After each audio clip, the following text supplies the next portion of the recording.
Hello everyone, welcome back to my YouTube channel English for life. So आज की video में हम news के माध्यम से इंग्लिश रीडिंग करना सीखेंगे। ये न्यूज़ है द हिंदू की और इस न्यूज़ का हम word to word English to Hindi translation करेंगे विद ग्रामेटिकल स्ट्रक्चर के साथ और काफ़ी सारे नए वर्ड्स भी आपको सीखने मिलेंगे। तो इस वीडियो को अंत तक जरूर देखना और वीडियो पसंद आए तो वीडियो को लाइक करके शेयर जरूर करना। और अभी तक हमारे चैनल को आपने सब्सक्राइब नहीं किया तो जाके जल्दी से सब्सक्राइब कीजिए, क्योंकि ऐसे ही इंफॉर्मेटिव वीडियो आपके लिए रोजाना मैं बनाते रहता हूँ। तो चलिए वीडियो की शुरुआत करते हैं टाइटल से। तो न्यूज़ का टाइटल है कनाडा सेज। कनाडा यहाँ पे सब्जेक्ट सिंगुलर फॉर्म पे और यहाँ पे से वर्ब अपने सिंगुलर फॉर्म पे एस लगा है से के आगे सेज। हेडलाइन है प्रेजेंट इंडेफिनिट में, सेंस जाएगा पास्ट इंडेफिनिट का, क्योंकि हेडलाइन पास्ट प्रेजेंट इंडेफिनिट में होती है तो सेंस जाता है पास्ट इंडेफिनिट का। तो सेंस से क्या है इसका, सेड का, यानी कि कनाडा ने कहा। क्या कहा, inquiry panel did not absolve. Inquiry यानी कि जांच पड़ताल, पैनल समिति committee, did not absolve. Absolve का मतलब होता है किसी को बरी कर देना, किसी को मुक्त कर देना कोई जुर्म से या कोई अपराध से। डिड नॉट आया है पास्ट इंडेफिनिट का सेंस है, नेगेटिव सेंस है। और यहाँ पे डिड नॉट क्यों आया है, क्योंकि यहाँ पे से ये एक क्योट है। जब कोर्ट होता है ना तो जैसा बोला जाता है वैसे ही हेडलाइन पे लिख दिया जाता है। तो कनाडा का जो कोर्ट है, जो कनाडा की सरकार है, उसने जो कहा है उसके कोर्ट को जस के तस लिख दिया गया है, इसलिए यहाँ पे पास्ट इंडेफिनिट आपको देखने मिल रहा है। जनरली हेडलाइन पे पास्ट इंडेफिनिट का यूज नहीं किया जाता। हेडलाइन को पास्ट इंडेफिनिट में बनाने के लिए हम प्रेजेंट इंडेफिनिट का यूज करते हैं, जैसे कि यहाँ पे किया गया है subject plus verb first form present indefinite, ठीक है। लेकिन यहाँ पे ये कोट है, इसलिए इस कोट को बताने के लिए जैसा कि उसने बोला वैसे ही हम लिखने की कोशिश करते हैं, बताने की कोशिश करते हैं, इसलिए यहाँ पे डिड नॉट यूज किया गया है। पास्ट इंडेफिनिट का नेगेटिव फॉर्म यूज किया गया है। एब्सॉल्व, एब्सॉल्व का मतलब मैं आपको बता चुका हूँ, बरी करना, मुक्त करना किसी को अपराध से या कोई जुर्म से। इंडिया, इंक्वायरी जो पैनल है, कमेटी है जांच पड़ताल करने की, उसने एब्सॉल्व यानी कि बरी नहीं किया है इंडिया को ऑन लिंक्स, संबंधों से। कौन से संबंधों से, टू खालिस्तानी एक्टिविस्ट किलिंग। तो कनाडा में एक खालिस्तानी एक्टिविस्ट थे निज्जर, उनकी हत्या हो गई थी, उनकी मृत्यु हो गई थी, किलिंग हो गया था। तो उसका संबंध भारत से जोड़ा गया था, उसी की बात कर रहा है कि इंडिया ऑन लिंक्स, यानी कि उसका जो संबंध है उससे भारत को बरी एब्सॉल्व नहीं किया गया है। इंक्वायरी कमेटी ने एब्सॉल्व नहीं किया है, ऐसा कनाडा ने कहा है। यहाँ पे आप वर्ड्स याद कर सकते हैं, इंक्वायरी जांच पड़ताल, एब्सॉल्व किसी को बरी करना, मुक्त करना। चलिए अब मेन न्यूज में आते हैं। Canada on Thursday, on preposition का यूज करके बता रहा है वीक के डे को। थर्सडे फ्राइडे संडे जो भी वीक के डे आते हैं उसको ऑन प्रीपोजिशन का यूज करके ही बताते हैं। और इसका सेंस है मे या को। तो कनाडा गुरुवार को, कनाडा यहाँ पे सब्जेक्ट। रिजेक्टेड, रिजेक्टेड वर्ब यहाँ पे अपने सेकंड फॉर्म पे, तो subject plus verb second form past indefinite का सेंटेंस। सेंस क्या है, एक्शन के कंप्लीट हो जाने का, पास्ट की बात कर रहा है, ठीक है। तो कनाडा ने रिजेक्ट कर दिया। रिजेक्ट का मतलब होता है अस्वीकार करना। तो कनाडा ने अस्वीकार किया एक न्यूज रिपोर्ट को। क्लेमिंग, क्लेमिंग का मतलब होता है दावा करना। यहाँ पे क्लेम वर्ब अपने आईएनजी फॉर्म पे है, प्रेजेंट पार्टिसिपल पे है क्लेमिंग। यहाँ पे सेंस क्या है, दावा कर रहा था। तो दावा कर रहा था, जो न्यूज रिपोर्ट दावा कर रहा था कि दैट एन इंक्वायरी कमिटी या कमीशन, एक इंक्वायरी यानी कि जांच पड़ताल करने वाली कमीशन यानी कि आयोग, हैड फाउंड, फाइंड वर्ब में यहाँ पे अपने थर्ड फॉर्म पे है। यहाँ पे हैड पास्ट परफेक्ट है, हैड का यूज करके बताया गया सेंटेंस को। पास्ट परफेक्ट इसलिए यूज किया गया क्योंकि यहाँ पे पहले से ही एक पास्ट आ गया है, ठीक है। तो इस पास्ट के भी पास्ट को बताने के लिए यहाँ पे पास्ट परफेक्ट का यूज किया गया है। पहले उन्होंने रिजेक्ट किया, तो रिजेक्ट किसे किया, जो रिजेक्ट के समय की बीती बातों को बताने के लिए, यानी कि एक न्यूज रिपोर्ट को बताने के लिए जो कि इस रिजेक्ट के समय का पास्ट है, उसे बताने के लिए यहाँ पे हैड फाउंड का यूज किया गया है, यानी कि पास्ट परफेक्ट का यूज किया गया है। सेंस क्या है, प्राप्त करने का, यानी कि प्राप्त किया पास्ट में। तो इंक्वायरी कमिटी ने प्राप्त किया, क्या प्राप्त किया, नो फॉरेन लिंक, कोई भी विदेशी संबंधों को प्राप्त नहीं किया। किसमें नहीं किया, इन द किलिंग, मृत्यु में, किसके मृत्यु में, ऑफ खालिस्तानी एक्टिविस्ट हरजीत सिंह निज्जर। तो किलिंग किसका, खालिस्तानी एक्टिविस्ट का, जिसका नाम है हरजीत सिंह निज्जर। तो इस व्यक्ति के मृत्यु पर कोई भी फॉरेन लिंक यानी कि विदेशी संबंध प्राप्त नहीं हुए हैं, इंक्वायरी कमेटी ने प्राप्त नहीं किए हैं, ऐसा क्लेम किया गया था न्यूज़ रिपोर्ट में, यानी कि दावा किया गया था। उसे कनाडा सरकार ने रिजेक्ट कर दिया है, अस्वीकार कर दिया है। द कमीशन आयोग, इंक्वायरी आयोग, जांच पड़ताल का आयोग, रिफर टू एज द, जिसे संदर्भित किया जाता है यानी कि जिसे बोला जाता है the public inquiry into foreign interference in federal electoral process and democratic institutions. इतना बड़ा ये नाम है इस कमीशन का, यहाँ से यहाँ तक। तो इस कमीशन का नाम है, शॉर्ट फॉर्म में इसे हम PIFI बोलेंगे। तो द कमीशन जिसे संदर्भित किया जाता है, बोला जाता है PIFI, हेडेड बाय, हेड का मतलब होता है अध्यक्षता करना, यहाँ पे हेड पास्ट पार्टिसिपल में है, सेंस है अध्यक्षता किया गया का। तो इस कमीशन को अध्यक्षता किया गया किसके द्वारा? अ जज के द्वारा, एक जज के द्वारा। जज के बारे में एक्स्ट्रा डिटेल बता रहा है कॉमा लगाकर, जिनका नाम है ये मैरी जोसे हॉग, कॉमा यहाँ पे समाप्त। तो इस कमीशन को अध्यक्षता किया था किसने? मैरी जोसे हॉग ने। वार्स सेटअप, वार्स यहाँ पे किसके लिए आया है? इसके लिए आया है। देखिए वार्स सेटअप आया है, यानी कि वार्स के बाद यहाँ पे वर्ब थर्ड फॉर्म आया है, और ये है ऑब्जेक्ट। इस ऑब्जेक्ट का मेन वर्ब है ये, और उसके बाद यहाँ पे यानी कि पैसिव फॉर्म पे है, पास्ट इंडेफिनिट का पैसिव फॉर्म, वाज सेटअप इन 2023। यहाँ पे कॉमा लगाकर बताया, यानी कि इसके पहले का कॉमा क्या है? ये है। तो कमीशन के बारे में एक्स्ट्रा डिटेल बताया यहाँ पे कि इस कमीशन का नाम क्या है, इसे संदर्भित क्या किया जाता है, और एक्स्ट्रा डिटेल यहाँ पे फिर से बताया एक कॉमा लगाकर इस जज के बारे में। फिर यहाँ पे सेंटेंस यहाँ से मेन लाइन से शुरू होता है कि इस कमीशन यानी कि जो ऑब्जेक्ट है उसे सेटअप किया गया था, यानी कि उसे स्थापित किया गया था, उसे बनाया गया था इन 2023 में, 2023 में उसे बनाया गया था। एंड वाज, फिर से यहाँ पे एंड कंजंक्शन का यूज किया गया है, और उसके बाद आया है हेल्पिंग वर्ब वाज। तो इसके पहले भी इसे कनेक्ट कर रहा होगा वास को, ये एंड, ठीक है। तो एंड कंजंक्शन सेम लेवल के ही पार्ट ऑफ स्पीच को कनेक्ट करते हैं। तो यहाँ पे एंड के पहले कौन सा हेल्पिंग वर्ब बताया यहाँ पे? वास।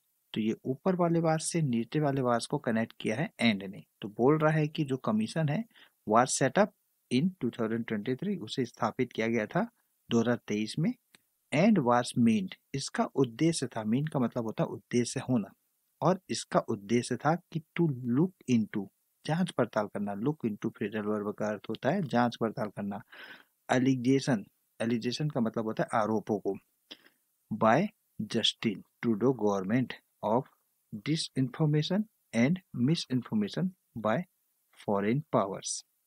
एलिगेशन यानी कि आरोप किसके द्वारा लगाया गया था? जस्टिन ट्रूडो गवर्नमेंट, जो कनाडा के PM थे कुछ समय पहले, उनके द्वारा आरोप लगाया गया था। उसकी लुक इनटू यानी कि जांच करने के लिए उद्देश्य से कमीशन को सेटअप किया गया था 2023 में।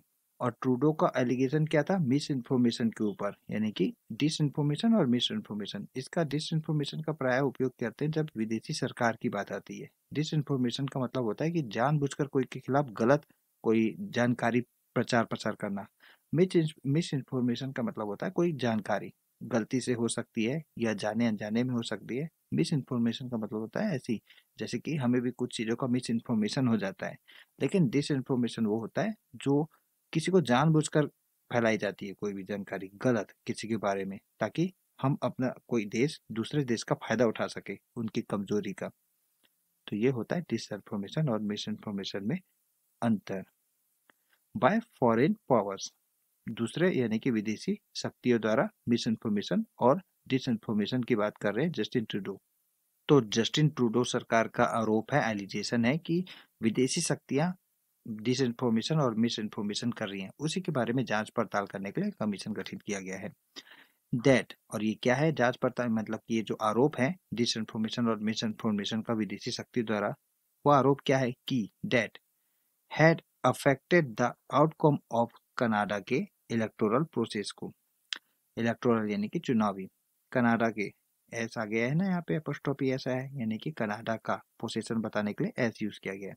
तो कनाडा का चुनावी प्रक्रिया के, और आउटकम का मतलब होता है परिणाम, अफेक्ट का मतलब होता है प्रभावित करना, यानी कि जो एलिगेशन है जो डेट हैड अफेक्टेड यानी कि प्रभावित किया, किसे किया? परिणाम को, आउटकम को, किसके? कनाडा के इलेक्टोरल चुनावी प्रक्रिया को, प्रोसेस को। यहाँ पे आप वर्ड्स याद कर सकते हैं। रिजेक्ट, रिजेक्ट का मतलब होता है अस्वीकार करना। यहाँ पे रिजेक्ट वर्ब अपने सेकंड फॉर्म पे, रिजेक्टेड। इंक्वायरी, जांच पड़ताल करना। रिफर, जिसका मतलब होता है संदर्भित करना। यहाँ पे रिफर वर्ब अपने सेकंड फॉर्म पे, रिफर्ड। हेड, हेड का मतलब होता है अध्यक्षता करना, और यहाँ पे हेड पास्ट पार्टिसिपल फॉर्म पे, यानी कि वर्ब थर्ड फॉर्म पे, हेड का हेडेड। लुक इनटू, ये बहुत अच्छा फ्रेजल वर्ब है, ये इसे आप याद कर सकते हैं, ये हमेशा दिखेगा आपको, जांच पड़ताल करना। एलिगेशन, इसका मतलब होता है आरोप। डिसइंफॉर्मेशन, इसको आप बोल सकते हैं हिंदी में दुष्प्रचार, दुष्सूचना, गलत सूचना। गलत सूचना तो इसे बोलेंगे मिस इन्फॉर्मेशन को, गलत सूचना। कोई सूचना गलत हो सकती है, उसे मिस इन्फॉर्मेशन बोलते हैं। लेकिन जब दुष्प्रचार होता है तो उसे इंटेंशनली कोई के खिलाफ गलत सूचना दी जाती है, बताया जाता है, स्प्रेड किया जाता है। दुष्प्रचार, डिस इन्फॉर्मेशन। मिस इन्फॉर्मेशन, गलत सूचना। अफेक्ट, अफेक्ट का मतलब होता है किसी को प्रभावित करना, इम्पैक्ट करना, और यहाँ पे अफेक्ट वर्ब अपने सेकंड थर्ड फॉर्म पे, अफेक्टेड। आउटकम, जिसका मतलब होता है परिणाम, रिजल्ट। चलिए नेक्स्ट पैराग्राफ में चलते हैं। इन द फाइनल रिपोर्ट, अपने अंतिम रिपोर्ट में, पब्लिश, जिसे कि पब्लिश किया गया था, यानी कि जिसे छापा गया था, ऑन जनवरी 28। ऑन प्रीपोजिशन का बात करके बता रहा है यहाँ पे एक डेट को, 28 को। तो ऑन प्रीपोजिशन का यूज हम वीक की डे को बताने के लिए तो करते ही हैं, डेट बताने के लिए भी करते हैं। ऑन जनवरी 28 या ऑन 28 जनवरी, इस तरीके से कोई भी डेट बताने के लिए ऑन प्रीपोजिशन का यूज करते हैं। सेंस वही होगा, 28 जनवरी को या 28 जनवरी पर। तो अपने अंतिम रिपोर्ट में, पब्लिश, जिसे पब्लिश किया गया था, छापा गया था 28 जनवरी को। मिस हॉग, तो मिस हॉग है प्रेसिडेंट, अध्यक्ष हैं जांच कमेटी की। हैज सेड, कह चुकी हैं। हैज सेड आया है, से का वर्ब थर्ड फॉर्म आया है, प्रेजेंट परफेक्ट में सेंटेंस, सेंस है कह चुके होने का, कोई काम कह चुकी हैं, यानी कि उन्होंने कहा है। तो मिस हॉग ने कहा है दैट की she had investigated, investigate verb है यहाँ पे अपने थर्ड फॉर्म पे, had plus verb third form, past perfect का सेंटेंस, सेंस क्या है, कर चुका था होने का। ठीक है, कोई काम कर चुके थे, तो उन्होंने इन्वेस्टिगेटेड का मतलब होता है जांच पड़ताल करना। तो कह रही हैं मिसेस हॉक कि उन्होंने कहा था कि वह जांच पड़ताल कर चुकी हैं। अटेम्प्टेड इंटरफेरेंस का, यानी कि जो कि प्रयास किया गया था हस्तक्षेप करने का, उसका इन्वेस्टिगेटेड यानी कि जांच पड़ताल कर चुकी हैं।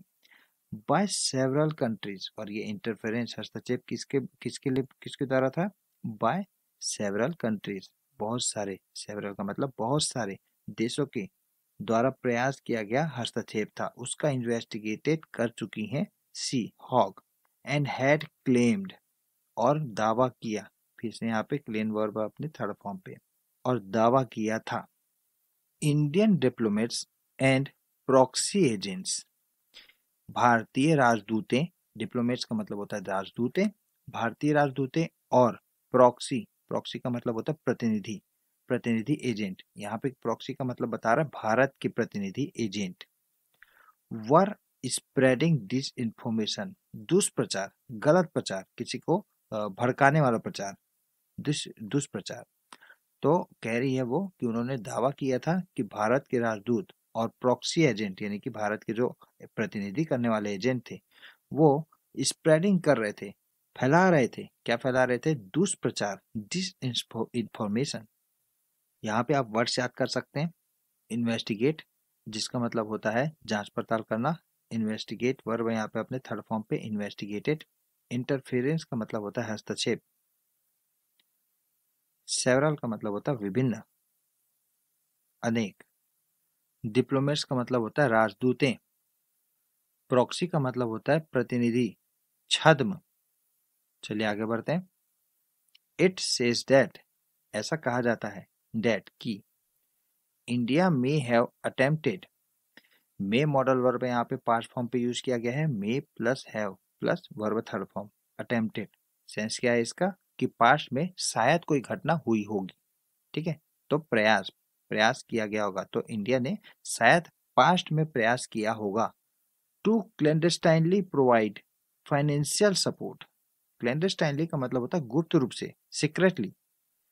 प्रोवाइड प्रदान करना, गुप्त रूप से प्रदान करना क्या, फाइनेंशियल सपोर्ट को, आर्थिक सहायता को। तो ऐसा कहा जाता है कि भारत पास्ट में प्रयास किया होगा गुप्त रूप से प्रदान करने का आर्थिक सहायता, और ये सहायता किसे दिया गया होगा, टू प्रेफर्ड कैंडिडेट्स।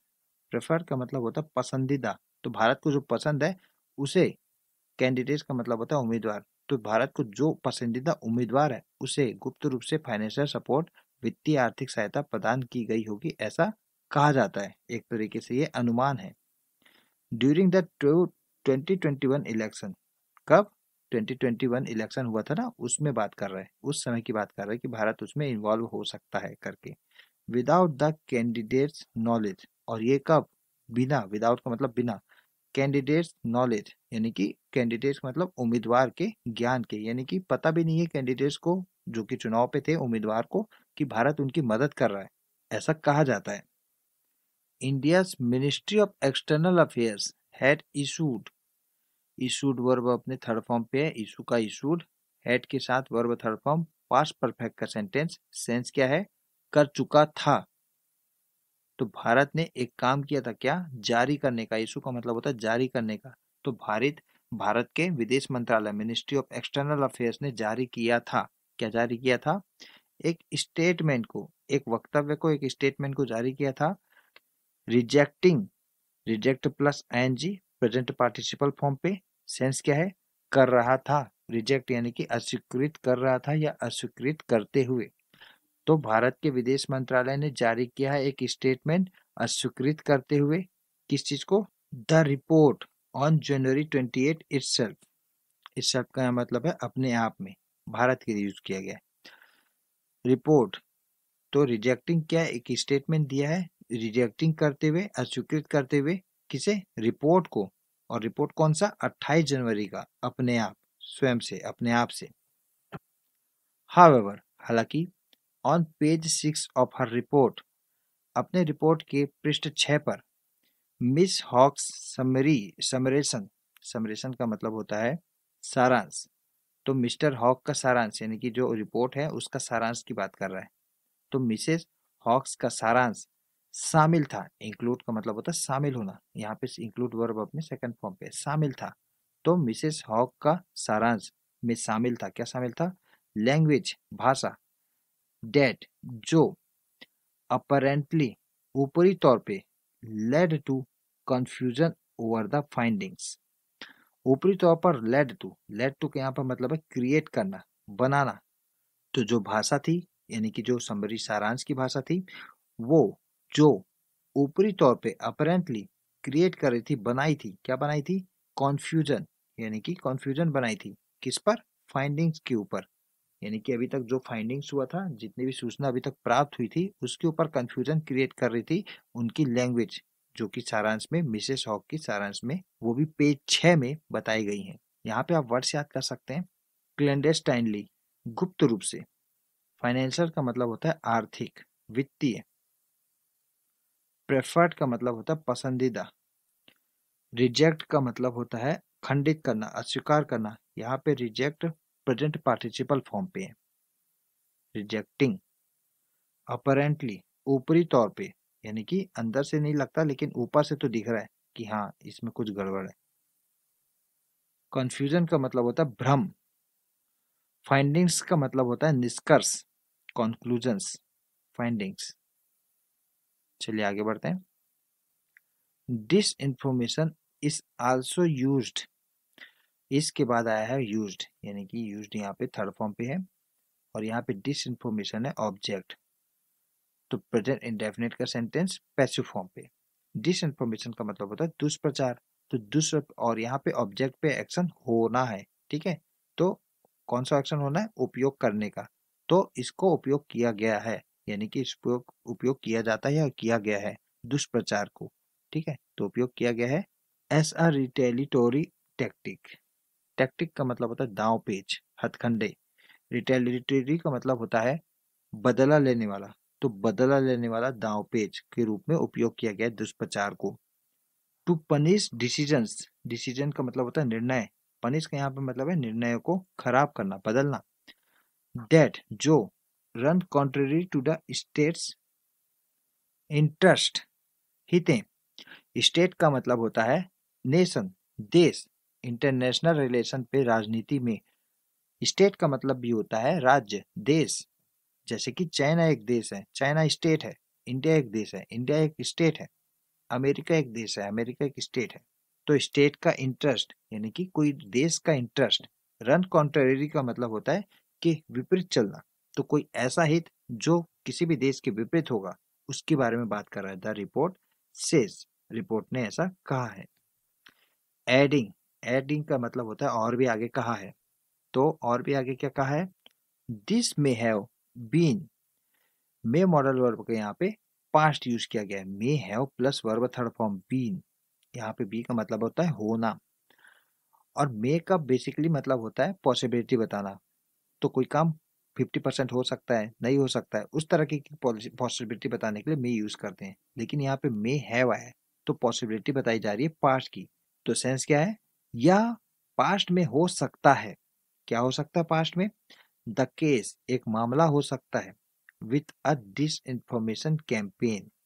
तो डिस इन्फॉर्मेशन यानी कि दुष्प्रचार के अभियान, कैंपेन का मतलब अभियान का, यह मामला हो सकता है। दैट जो, followed the Canadian prime minister announcement. Followed का यहाँ पे मतलब है बाद में। किसके बाद में? अनाउंसमेंट के बाद में। किसके अनाउंसमेंट? कनाडा के प्राइम मिनिस्टर के अनाउंसमेंट। तो कनाडा के जब प्राइम मिनिस्टर का घोषणा हो गया, अनाउंसमेंट हो गया, उसके बाद ये फॉलोड हुआ। क्या? ये जो केस हुआ है ना डिस इन्फॉर्मेशन के प्रचार का, दुष्प्रचार के अभियान का, इसकी बात कर रहा है कि ये हुआ था बाद में। दैट फॉलोड, बाद में हुआ, कनाडियन सरकार के अनाउंसमेंट के बाद हुआ। Regarding suspected Indian involvement in the killing of Nijjar. Regarding के संबंध में, किसके संबंध में? सस्पेक्टेड इंडियन इन्वॉल्वमेंट, संदेहास्पद। सस्पेक्ट का मतलब है संदेहास्पद भारत की भागीदारी के संबंध में। In the killing of Nijjar, Nijjar के किलिंग पे, निज्जर के हत्या में संदेहास्पद भारत की भागीदारी। दो, हालांकि, एक बार फिर, again, no definitive link. Definitive का मतलब निश्चित, लिंक मतलब संबंध। नो, कोई भी नहीं, हालांकि एक बार फिर कोई भी निश्चित संबंध to a foreign state could be proven. तो कुड बी प्रूवन, प्रूवन मतलब सिद्ध हो सका। तो हालांकि अभी तक कोई भी निश्चित संबंध किसी भी विदेशी शक्ति का यानी कि विदेशी देश का प्रूव नहीं हो सका है, सिद्ध नहीं हो चुका है। कनाडियन ऑफिशियल्स, कनाडा के अधिकारी, सेड कहते हैं, द फ्रेज, वाक्यांश, फ्रेज का मतलब वाक्यांश, नो डिफिनिटिव रूल लिंक। तो फ्रेज है, फ्रेज को हम लोग कहते हैं नो, कोई भी निश्चित संबंध, टू अ फॉरेन स्टेट, विदेशी संबंध का कोई भी निश्चित संबंध। रिफर्ड, रिफर्ड मतलब संदर्भित करता है या किया है। तो कनाडिया के ऑफिशियल्स का जो फ्रेज है, वाक्यांश है, इस वाक्यांश का नाम है कि कोई भी डायरेक्ट यानी कि निश्चित संबंध नहीं है विदेशी शक्ति का, विदेशी राज्य का। संदर्भित करता है, रिफर करता है to the disinformation following the Nijjar killing in June 2023। Following का मतलब होता है के बाद में। किसके बाद में? निज्जर की हत्या के, कब? जून 2023 में। तो जून 2023 में निज्जर की हत्या के बाद दुष्प्रचार को यह वाक्यांश संदर्भित करता है, रिफर करता है। And not to the investigation into the killing itself, और ना कि, नॉट टू द इन्वेस्टिगेशन, जांच, और ना कि जांच, into the killing itself, killing itself यानी कि हत्या की जांच से। तो कनाडा के ऑफिसर्स कह रहे हैं कि जो वाक्यांश है जिसके बारे में ऊपर बात की, वो संदर्भित करता है डिसइंफॉर्मेशन को, दुष्प्रचार को निज्जर की हत्या के बाद, ना कि हत्या की जांच से संदर्भित करता है। Which is taking place, take place का मतलब होता है घटित होना, हैपन, जो कि घटित हो रहा है इन कनाडा के क्रिमिनल कोर्ट्स में, जो कि कनाडा के क्रिमिनल कोर्ट्स में अभी हो रहा है। यहाँ पे आप वर्ड्स याद कर सकते हैं, रिटेलिटरी, प्रतिशोध से संबंधित, बदला लेने वाला, टैक्टिक्स, दांव पेच, हथकंडे, कॉन्ट्रेरी विपरीत, रन कॉन्ट्रेरी विपरीत दिशा में चलना। डेफिनिटिव निश्चित तौर पे। टेक प्लेस घटित होना, संपन्न होना, हैपन, अकर। PIFI तो यह है जांच एजेंसी का नाम। was not mandated to investigate the murder of Nijjar। तो इस PIF ऑब्जेक्ट है यहाँ पे, was के बाद मैंडेट वर्ब अपने थर्ड फॉर्म पे। मैंडेट का मतलब होता है यहाँ पे अधिकार होना, तो PI के पास कोई अधिकार नहीं था। was के बाद वर्ब थर्ड फॉर्म है, पास्ट इंडेफिनिट का सेंटेंस है, सेंस है किया गया। तो PFI का कोई अधिकार नहीं दिया गया था टू इन्वेस्टिगेट करने का, जांच करने का, मर्डर ऑफ निज्जर, निज्जर के मर्डर करने का, निज्जर के मर्डर के जांच का कोई अधिकार नहीं दिया गया था PIFI को। द स्टेटमेंट रिफ्लेक्ट्स, रिफ्लेक्ट का मतलब होता है दर्शाना। स्टेटमेंट दर्शाता है, बयान दर्शाता है, दैट की it is up to the courts. Up to का मतलब होता है ये उनके ऊपर है, तो ये कोर्ट्स के ऊपर है, न्यायालय के ऊपर है। टू डिसाइड अकाउंटेबिलिटी निर्धारित करना, डिसाइड का मतलब निर्धारित करना, अकाउंटेबिलिटी जवाबदेही, तो ये न्यायालय के ऊपर है डिसाइड करना जवाबदेही को। विथ रिस्पेक्ट टू के संबंध में, विथ रिस्पेक्ट टू का मतलब होता है के संबंध में। दिस कॉम्प्लेक्स मैटर इस जटिल मुद्दे पर, इस जटिल मुद्दे के संबंध में। तो ऐसा बयान, तो ये बयान दर्शाता है कि यह तो कोर्ट के ऊपर है कि वो डिसाइड करे जवाबदेही को। विथ रिस्पेक्ट टू संबंध में, किसके संबंध में? दिस जटिल मुद्दे के संबंध में, दिस कॉम्प्लेक्स मैटर के संबंध में। विच रिमेन्स जो अभी भी बना हुआ है, रिमेन्स का मतलब होता है किसी खास स्थिति में बना रहना, तो विच यानी कि जो मैटर है वो अभी भी बना हुआ है, अंडर इन्वेस्टिगेशन अभी भी इन्वेस्टिगेशन के अधीन बना हुआ है, जांच पड़ताल के अधीन बना हुआ है। The Canadian high commission said, Canada के राजदूतावास ने कहा, हाई कमीशन का मतलब होता है राजदूतावास, सेड ने कहा। यहाँ पे आप वर्ड्स याद कर सकते हैं। मैंडेट, मैंडेट का मतलब होता है किसी को अधिकार देना, अधिकृत करना। मैंडेट वर्ब है यहाँ पे अपने थर्ड फॉर्म पे है, मैंडेटेड। रिफ्लेक्ट का मतलब होता है प्रदर्शित करना, रिफ्लेक्ट। अप टू द इसका मतलब होता है कि आपके ऊपर होना, ये तो आपके ऊपर है, it's up to you. Accountability का मतलब होता है जवाबदेहिता, किसी को जवाब देना। विथ रिस्पेक्ट टू इसका मतलब होता है के संबंध में, with respect to this complex matter इस जटिल मुद्दे के संबंध में। रिमेन्स का मतलब होता है यहाँ पे किसी की किसी स्थिति में बना रहना, कोई पोजीशन में बने रहना। तो यहाँ पे हमारा आज का रीडिंग समाप्त होता है। कैसा लगा आपको रीडिंग हमें कमेंट सेक्शन में बताइए। वीडियो पसंद आए तो वीडियो को लाइक करके शेयर जरूर कर दीजिए। मिलते हैं आपसे एक नए वीडियो के साथ, तब तक के लिए बाय, जय हिंद।